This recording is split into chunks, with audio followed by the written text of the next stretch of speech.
We set off at midnight, just a road, stretching into darkness, with the dash lit up like a cockpit and shadows dancing under the headlights.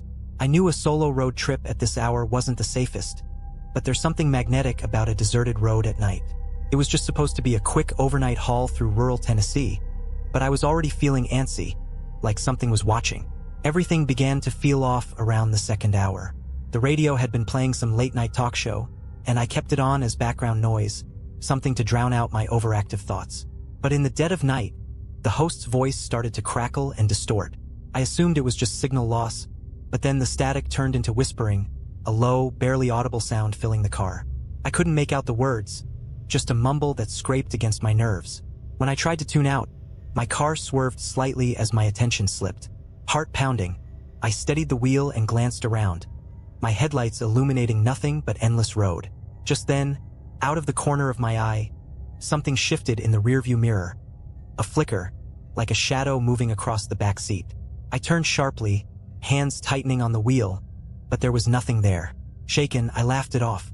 Stress, lack of sleep, this was just my imagination getting the best of me. Yet, as the miles ticked by, my mind kept wandering back to that flicker, the whispers, that subtle feeling of not being alone. The road stretched on, and the dark forests flanking either side grew thicker. Now, I swear it felt like eyes watching from every angle, like something lurked just out of reach of the headlights. At one point, I thought I caught a pair of eyes glinting from the side of the road. I slammed the brakes, heart racing. But when I looked again, there was only darkness. The silence became unbearable. I reached out to adjust the volume on the radio, desperate for some noise, anything to drown out the ominous stillness. The radio buzzed to life, but instead of music or a host, there was a faint, rhythmic breathing. I leaned closer, horrified and intrigued, trying to make sense of it. The breathing grew louder, like someone right behind me, exhaling slowly into my ear. My entire body froze, my skin crawling as I glanced back. The seat behind me was empty. Gripping the wheel like a lifeline, I took a deep breath, telling myself it was all in my head. I pushed harder on the gas, focusing only on the road, trying to shake the terror coiling around my spine. Just a trick of the mind, I repeated over and over until I almost believed it. Then, the headlights caught something up ahead, a figure standing in the middle of the road. My foot slammed on the brakes, and the car screeched to a halt, tires skidding. For a split second, I thought I'd hit whoever or whatever was out there, but when I opened my eyes, I saw nothing. Just the empty road stretching ahead, the lines on the pavement glowing faintly under the headlights. I sat there, panting, eyes wide, trying to process what just happened. I was sure I'd seen a figure. Tall, lanky, hunched over like a person, but not quite. The shape had seemed wrong, limbs slightly too long, the head tilted at an unnatural angle. But now there was nothing. Swallowing hard, I looked around, gripping the wheel so tightly my knuckles were white. I had to keep going, whatever was happening. I couldn't just sit there in the middle of a desolate road. Trying to shake off the fear, I took a deep breath, put the car back in drive, and continued forward, slower this time, peering into the darkness. The road continued, winding and dipping as I drove through the thick woods. And then, just when I thought I'd imagined it all, my headlights flickered. For a moment they dimmed, then flashed back on. But in that brief moment of darkness, I saw it again, the figure standing just ahead, facing me, arms reaching out. My heart leaped into my throat. I blinked, and it was gone. I knew then that I couldn't just drive faster. It was as if the figure wanted me to see it, like it was toying with me, waiting for me to get close before vanishing. I had no idea what it was or how it kept appearing, but I felt certain it wanted something. Or worse, it wanted me. The whispers started again, faint and guttural, filling the car as if coming from the vents, seeping into my head. I tried to ignore them, focusing on the road, but they grew louder, like dozens of voices murmuring over each other. I couldn't make out any words, just a chaotic jumble of sounds, each voice overlapping, filling the car with an overwhelming sense of dread. That's when I saw something up ahead, lying across the road. I slowed down, squinting, trying to make sense of what I was seeing. It looked like an animal carcass, sprawled out in the middle of my lane, fur matted, limbs twisted. But as I got closer, a chill washed over me. It wasn't an animal. It was a pile of clothes. Jeans, a flannel shirt, a pair of boots. scattered as if someone had melted out of them, like they'd just been left there, lifeless. I stopped the car again, frozen by the eerie sight. The pile of clothes looked recent, like someone had been standing there moments before, and then vanished, leaving only their clothing behind. The thought hit me hard, but I tried to shake it off. Maybe it was just someone messing with me, an abandoned Halloween prank or some other sick joke. Then, as I stared at the empty clothes, my headlights flickered once more, and this time they stayed off for several seconds. The car plunged into darkness, and panic bubbled up inside me. I twisted the key, trying to bring the lights back on, but nothing happened. The engine sputtered, and I could feel the silence pressing down like a weight. And then I heard it, a soft, deliberate shuffling, came from outside the car, just beyond the reach of my vision.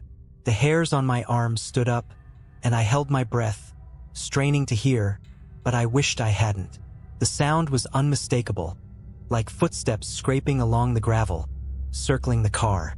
I didn't dare move. I felt like a prey animal, frozen, hoping that staying still might save me. The footsteps grew louder, slower, deliberate, until they stopped right beside my door. For a long, tense moment, there was nothing but silence. I couldn't bring myself to turn and look, not even a glance at the window. But then, just outside, I heard a soft whisper, close enough to send chills down my spine. Sounded familiar, a voice that was mine. "Come out," it said, in a perfect replica of my own voice, but with an unsettling edge, like the words were being drawn out in a sneer. "Come out and let's talk." I gripped the steering wheel harder, my mind racing. I didn't know what to do. The voice called again, more insistent this time, my own tone laced with malice.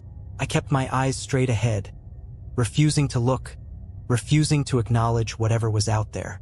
But then, slowly, the door handle began to rattle. It jiggled once, twice, like someone was trying to open it. Then I heard my voice again, quieter this time, almost pleading. "Let me in." The handle rattled harder, almost violently now, and then stopped. The silence stretched on, thick and suffocating. I thought maybe, just maybe, whatever was out there had given up. But as soon as that thought crossed my mind, my phone screen lit up on the passenger seat. There was a new message. The sender's name was blank, just an empty space. But the message read, "Asterisk, I see you, asterisk." I stared at the screen, heart pounding, and then, with a sinking dread, I saw 3 little dots appear, typing. Another message popped up almost instantly. Asterisk, look in the rearview mirror, asterisk. My pulse hammered as I stared at the message. Every instinct screamed not to look, but it was as if some unseen force was drawing my gaze upward. Slowly, my eyes drifted to the rearview mirror. At first, I saw only the empty back seat, lit by the dim glow from my phone. But then, just as I began to breathe again, something shifted in the darkness.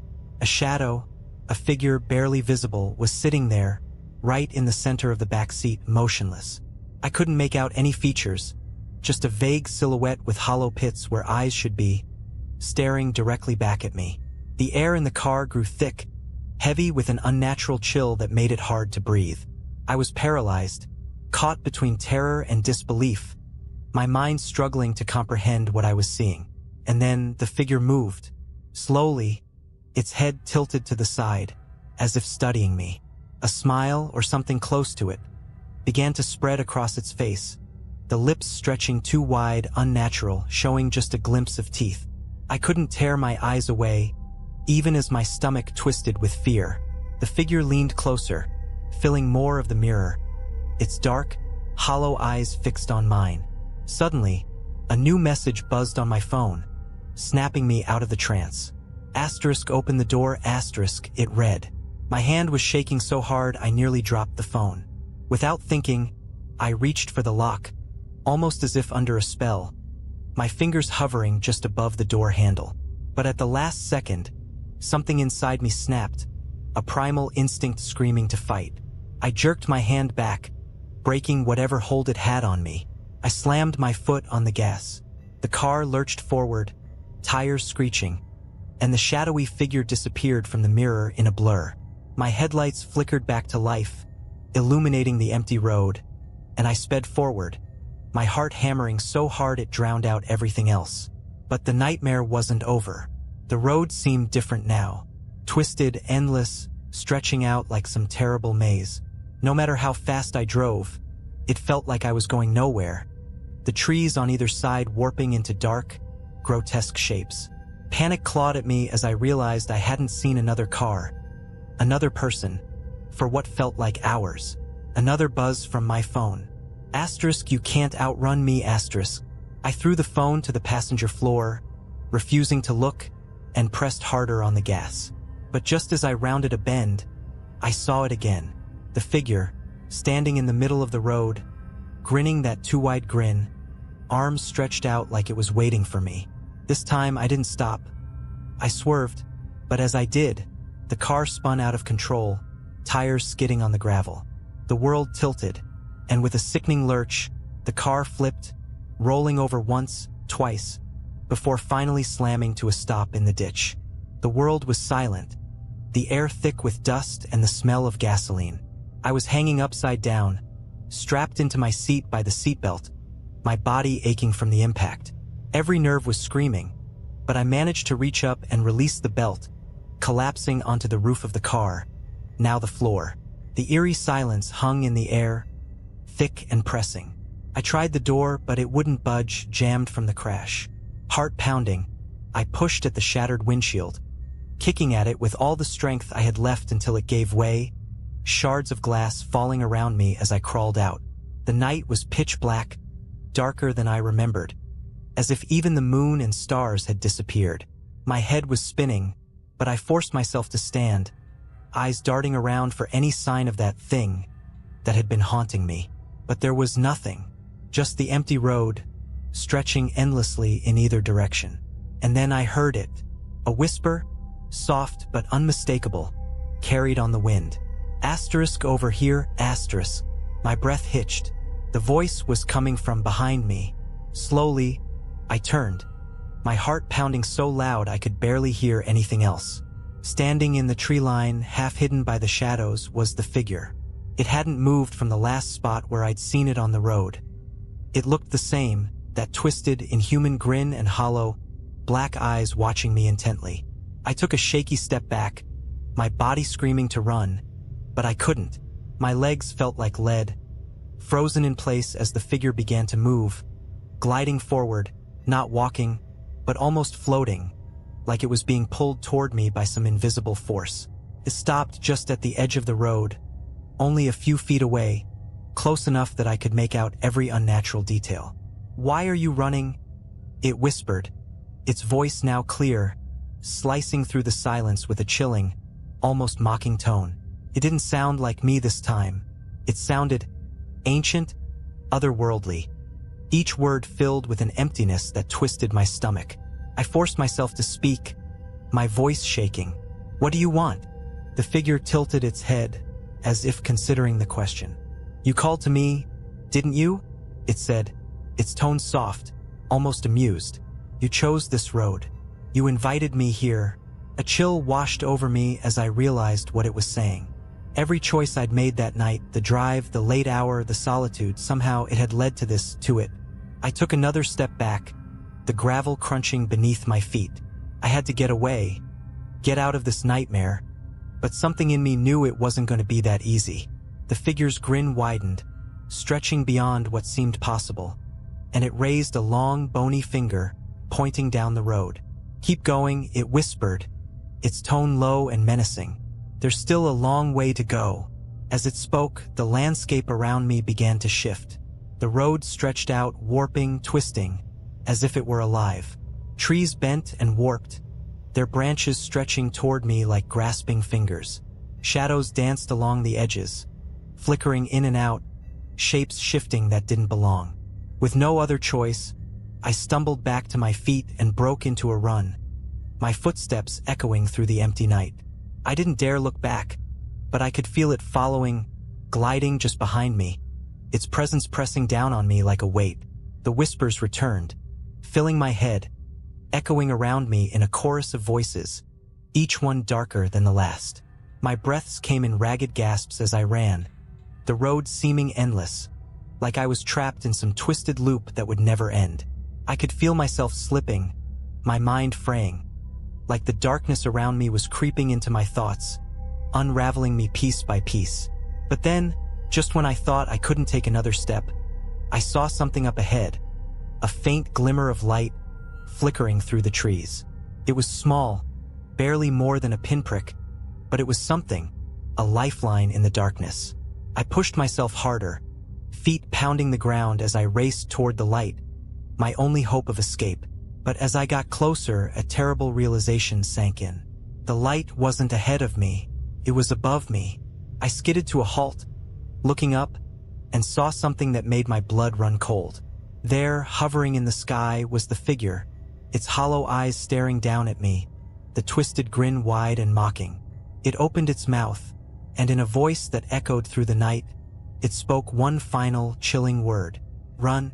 I bolted without a second thought, my legs moving on pure terror. The shadows around me seemed to come alive, shifting and contorting as if reaching out to snatch me. The trees grew denser, branches snagging at my clothes, scratching my skin. The road had vanished entirely. I was running blind through a nightmare forest, barely able to see in the suffocating darkness. Every few seconds, I'd glance up, and there it would be, floating just above, tracking me like a predator. Its mouth was open now, that impossibly wide grin revealing rows of teeth, and it was laughing, a horrible, rasping sound that filled the air around me, echoing through the trees and making the hair on my neck stand up. The forest opened up slightly, and in the faint moonlight filtering through the twisted branches, I saw what looked like an old cabin ahead. Its silhouette loomed, broken and decaying, barely standing against the night. There was no reason to think it would be safe, no logic in seeking refuge there, but I was desperate and it was my only option. I threw myself at the cabin door, slamming it open and stumbling inside, collapsing against the wall to catch my breath. The air was thick with dust, and the interior was pitch black, save for a faint glow filtering through the gaps in the rotting wood. I scanned the room, my eyes adjusting, taking in the warped floorboards, the peeling walls, and the damp smell of decay. The silence in the cabin was thick and absolute, pressing down on me like a weight. I forced myself to stand, listening carefully, but all I could hear was my own ragged breathing. I'd lost it, somehow, in the mad dash through the forest. But just as the relief started to settle, I heard it again, the faint, scratching sound of something moving across the wood. I froze, my gaze darting to the shadows pooling in the corners of the room. It was coming from above, a slow, scraping sound, like nails dragging across the ceiling.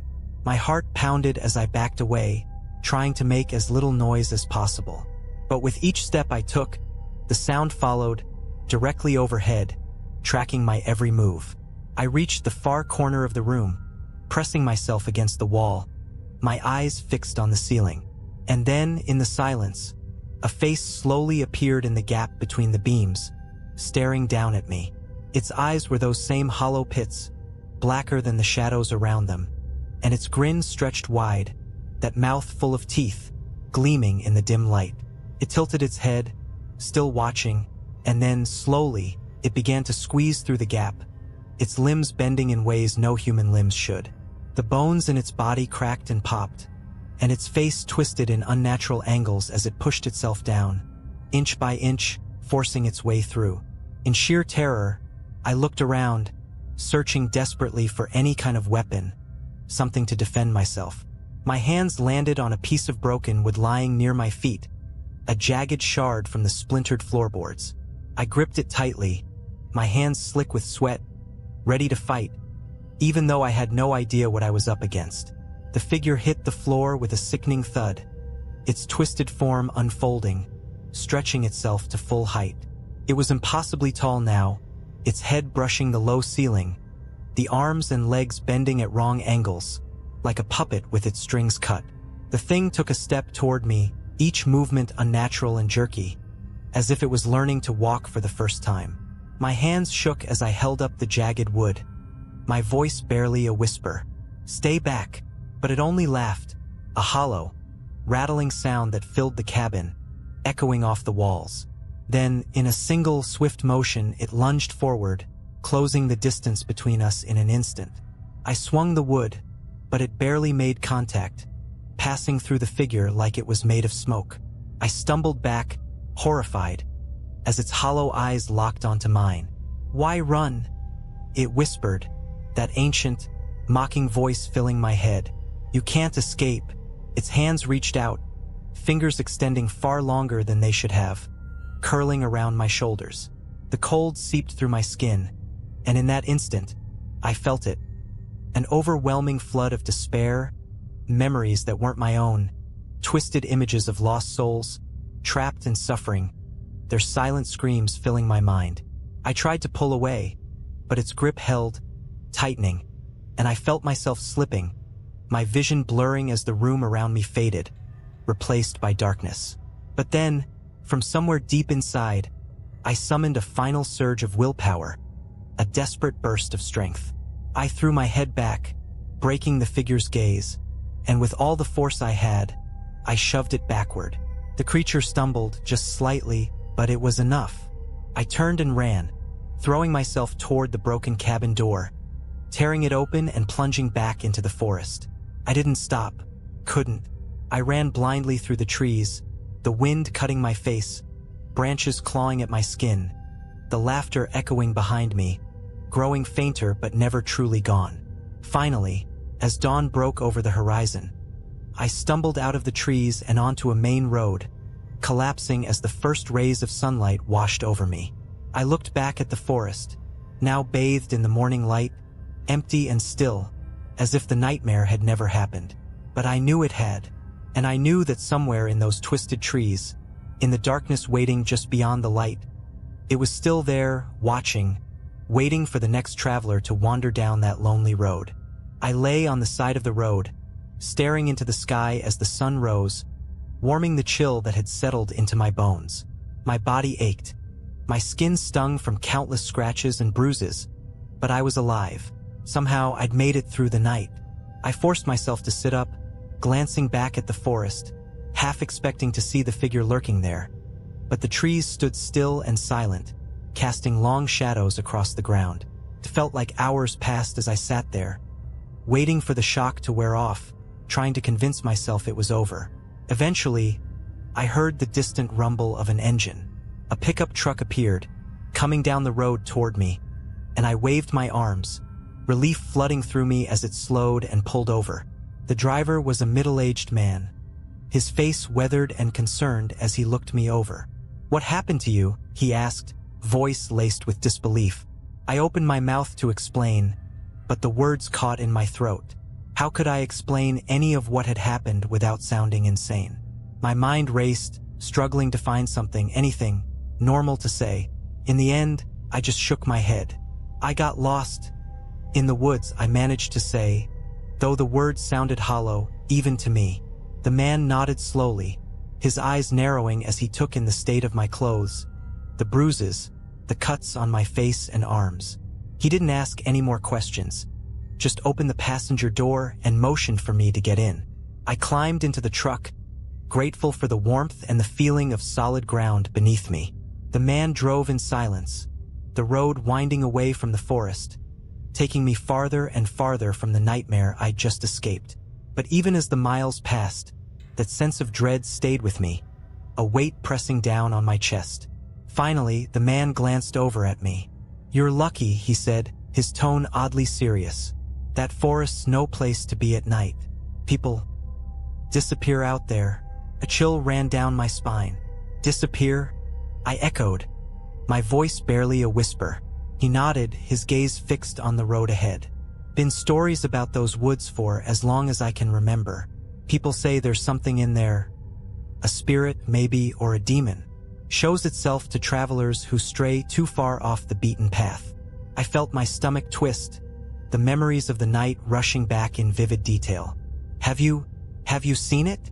He shook his head slowly. "No, but I've heard enough. People say it takes on different forms, plays tricks with your mind, makes you see things that aren't real. Some say it'll follow you for miles, appear in your mirror, or whisper to you on dark roads. The truck fell silent again, and I stared out the window, watching as the forest disappeared behind us, replaced by open fields and morning light. A part of me wanted to believe it was all over, that I'd escaped whatever horror had been lurking in those woods. But his words stayed with me, echoing in my mind. After a few more miles, he dropped me off at a gas station near the highway. I thanked him and watched as he drove away, leaving me alone again, though this time in daylight. I walked inside, feeling out of place in my torn, dirty clothes, but the cashier barely glanced at me, just nodded in acknowledgement. I bought a bottle of water and a map, studying the roads carefully. I was done with shortcuts with quiet, isolated routes. I'd stick to the main highways, stay where the light and the people were, keep as far from those dark, lonely places as I could. As I walked back to my car, I caught my reflection in the glass of the gas station window. My heart stopped. Just for a split second, I saw something else in the reflection, standing behind me. A tall, dark figure, grinning with that hollow-eyed stare. I blinked, and it was gone. Just my own wide-eyed face staring back at me. My hands shook as I unlocked the car and climbed inside, gripping the wheel until my knuckles turned white. I took one last look at the gas station, the empty fields stretching out around me, and then I drove off, leaving that place, that forest, and everything that had happened far behind. But as I merged onto the highway, my eyes flicked to the rearview mirror, half expecting to see those hollow eyes staring back. There was nothing there, just the empty road, stretching endlessly into the distance. Yet the feeling remained that somewhere, somehow, it was still watching. I drove in silence, gripping the wheel tightly, forcing myself to focus on the road. It was over. I had escaped. But even as I tried to convince myself of that, I couldn't shake the sense that I was followed. My eyes kept drifting to the rearview mirror, scanning the road behind me for any hint of that figure. But every time, I saw only empty asphalt stretching back, bathed in morning light. The radio was off. I didn't dare turn it on, afraid I'd hear that awful breathing or those whispers again. The silence in the car felt thick, almost suffocating, but I told myself it was just my nerves. The nightmare was over.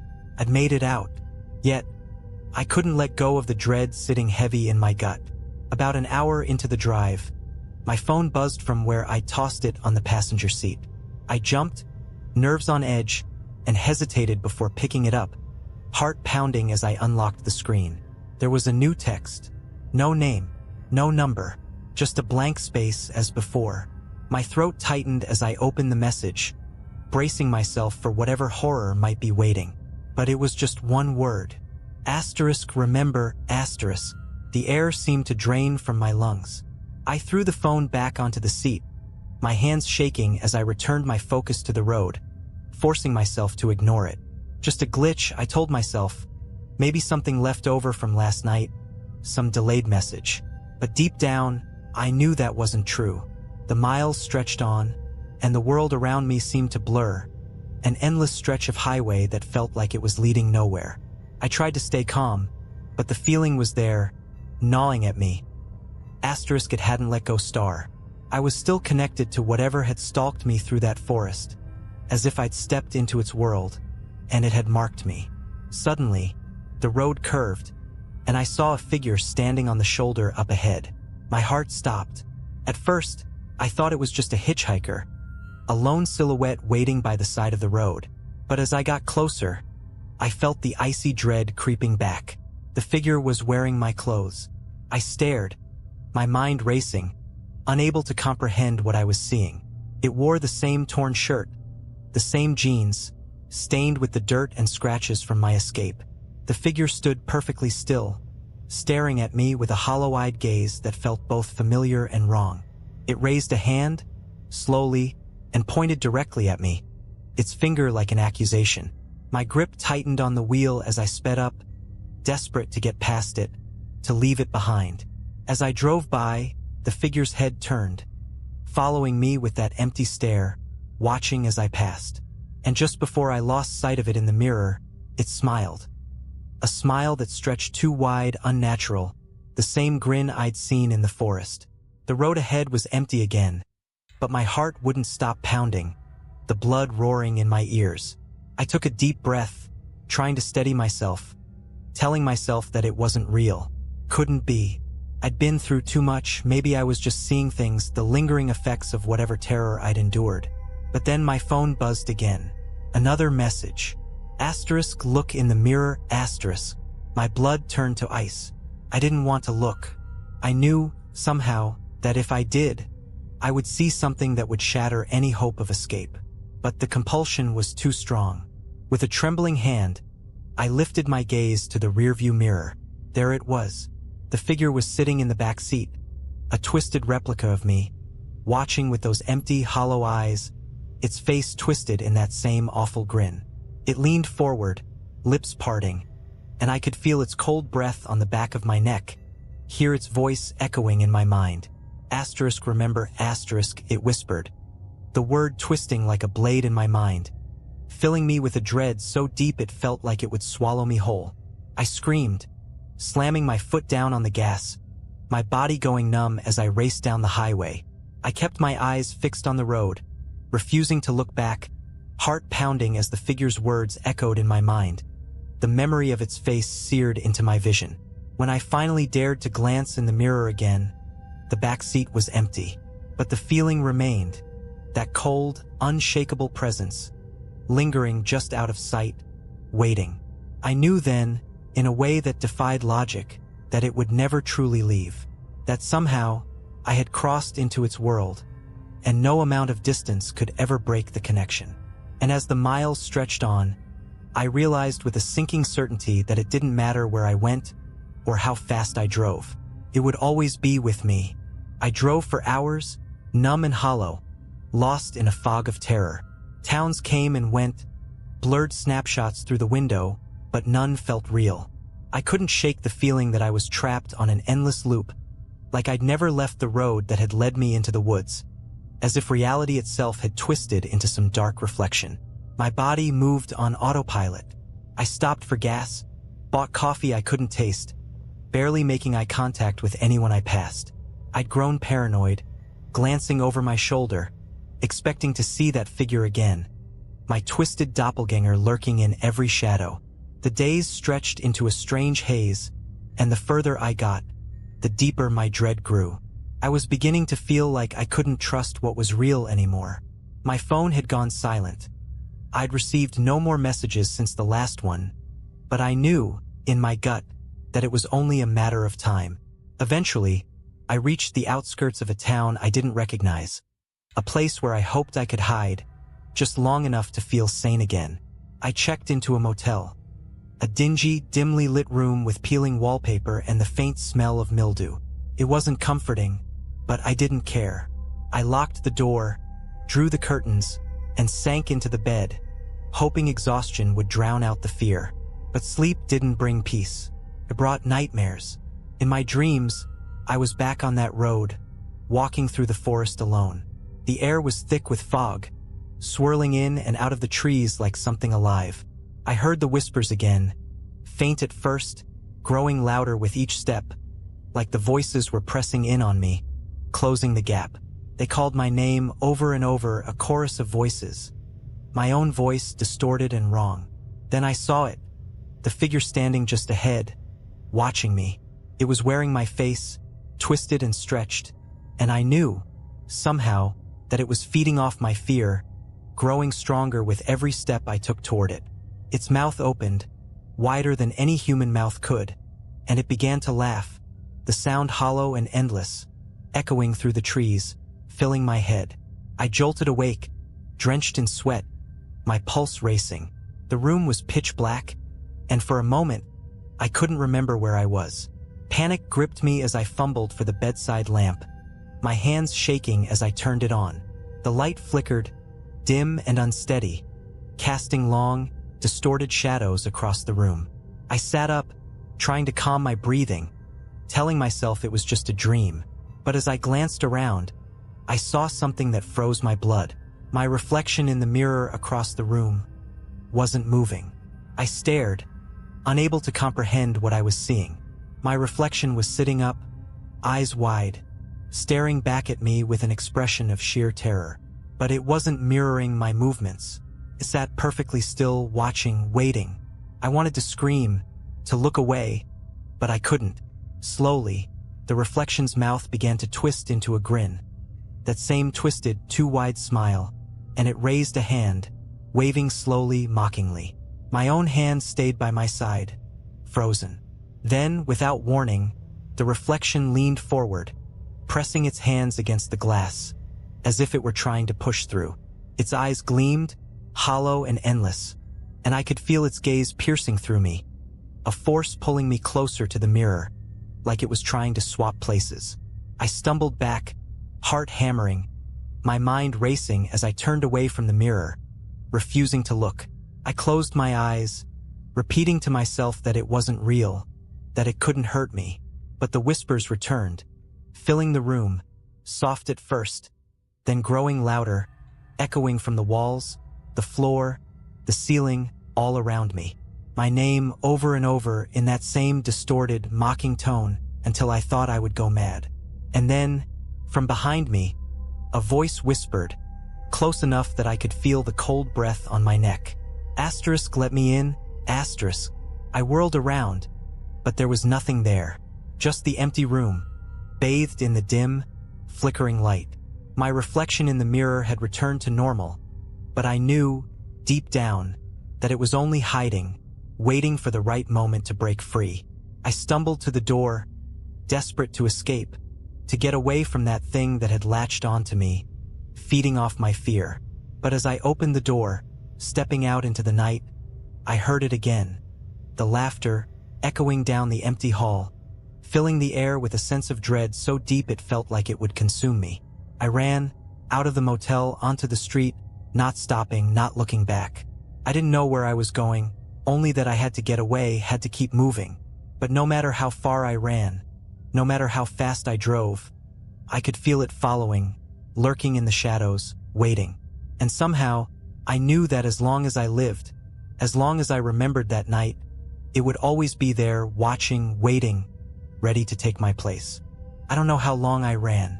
The night seemed endless, stretching out into a blur of dim streetlights and empty roads, the cold wind cutting into my skin. Eventually, I stumbled into the town center, a desolate stretch of closed shops and silent streets. I slowed down, gasping for breath, feeling my legs trembling beneath me. Every shadow seemed to shift. Every corner held a lurking threat. I scanned my surroundings, looking for any sign of life, anything that could ground me back to reality. The town was deserted. I'd lost any sense of time, but it felt like it had to be close to dawn. Yet the sky remained dark, as if night had swallowed the world whole. I leaned against a street lamp, hands on my knees, trying to catch my breath, to calm the frantic beat of my heart. But as soon as I stopped, the silence pressed in, thick and heavy, and I knew I couldn't stay here, exposed. I needed shelter, somewhere to hide, at least until morning. Across the street, I spotted an old diner, its sign flickering, casting a dull neon glow. I staggered toward it, my steps unsteady, my vision blurry. The door creaked as I pushed it open, and a bell jingled, breaking the suffocating silence. The inside was dim, the lights low, casting long shadows over empty booths. But at least it was warm and there was no sign of it. I slid into a booth near the back, slumping against the worn vinyl seat, and tried to gather my thoughts. I needed to calm down, to think rationally. But my mind was clouded with terror, every nerve on edge, as if that thing, asterisk my doppelganger asterisk, was lurking just outside, waiting to strike. I closed my eyes, trying to steady my breathing, to let the warmth soothe my frayed nerves. But even in the silence, I could still hear the faint echo of its laugh, feel the cold prickle of its presence like fingers brushing against my skin. A soft shuffle broke the silence, and I jolted, my eyes snapping open. A waitress was standing in front of me, her face worn and tired, looking at me with a strange mix of concern and suspicion. "You okay, Han?" she asked, her voice low and raspy. I nodded, not trusting myself to speak. She eyed me for a moment, then slid a cup of coffee onto the table, steam curling up into the air. "On the house. You look like you've been through it." "Thank you," I managed to whisper, my voice barely audible. She nodded, giving me one last look before retreating behind the counter. I wrapped my hands around the mug, feeling the warmth seep into my skin, grounding me, pulling me back from the edge. But as I took a sip, a flash of movement caught my eye. In the reflection of the diner's window, I saw a figure standing just outside, watching me. My heart froze, the coffee slipping from my grip, spilling across the table. I turned to look, dread twisting in my gut. The street was empty. I told myself it was just my imagination, a trick of the light. But when I looked back at the window, I saw it again. My own reflection, standing behind me, smiling that same twisted smile, eyes hollow and dark. My reflection's hand lifted, pressing against the glass, fingers splayed, reaching out. A chill washed over me as I realized my own hand hadn't moved. I jerked away from the window, my heart hammering, refusing to look back, afraid of what I might see.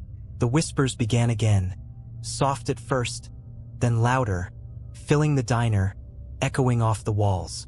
"Asterisk, let me in, asterisk," it whispered. My own voice distorted and warped, repeating over and over, a chant that grew louder, pressing down on me, filling my mind. I squeezed my eyes shut, gripping the edges of the table, fighting to hold onto reality, to block it out. But the whispers only grew, an insistent hum in my head, drowning out everything else. Suddenly, a hand touched my shoulder. I flinched, eyes flying open, and looked up to see the waitress staring down at me, her brow furrowed. "You all right?" she asked, her voice cutting through the whispers, grounding me. I nodded, forcing a shaky smile. "Yeah, just tired." She didn't look convinced, but nodded and walked away, leaving me alone in the booth. The whispers had stopped, the silence pressing in again. I glanced back at the window, half expecting to see that figure standing there, but it was empty. My reflection looked back at me, normal, mundane, just me.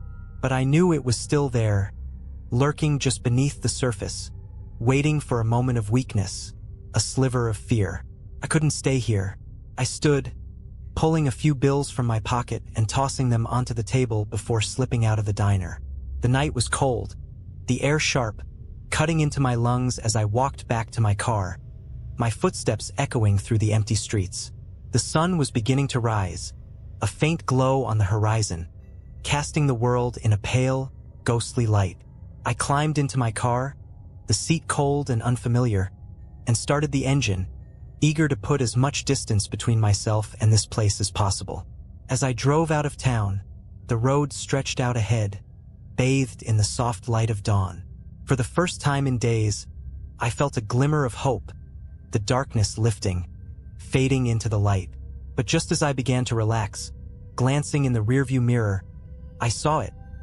Asterisk myself, asterisk sitting in the back seat, staring at me with hollow eyes and that wide, twisted smile.